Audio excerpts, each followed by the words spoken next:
We are working it today with Andy Challenger Gray and Christmas. I hope you're doing well, Andy. You have some encouraging news to report about hiring and job cutting trends. What can you tell us? Yeah, we got really positive news in our March jobs cut report. U.S. employers only cut 30,603 jobs over the course of the month. That's down, of course, really significantly year over year. As last March, we were just entering the pandemic, so well over 200,000 job cuts announced. And this fall is actually the lowest number of job cuts that we've seen since July 2018.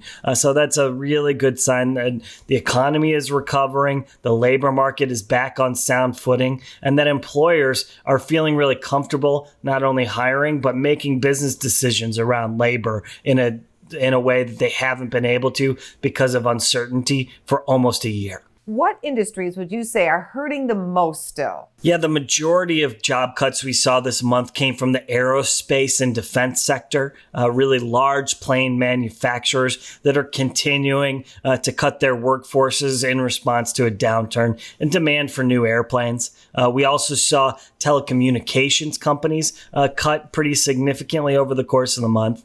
But we saw some good news out of the retail sector. Retail job cuts were down 90% from what we saw last year. Clearly, companies, small businesses, and retailers are able to start opening up again. And we're seeing much fewer jobs being lost in those areas. What else are you finding? Yeah, news and media job cuts remain really elevated.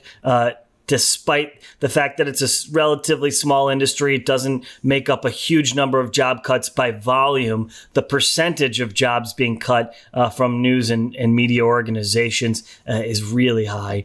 We saw in 2020 the highest total year on record as consolidation continues to occur within the industry. That's up 13%, even from what we saw in the second worst year, which was in 2008 in the last recession. Always great to get your updates. Thanks so much, Andy.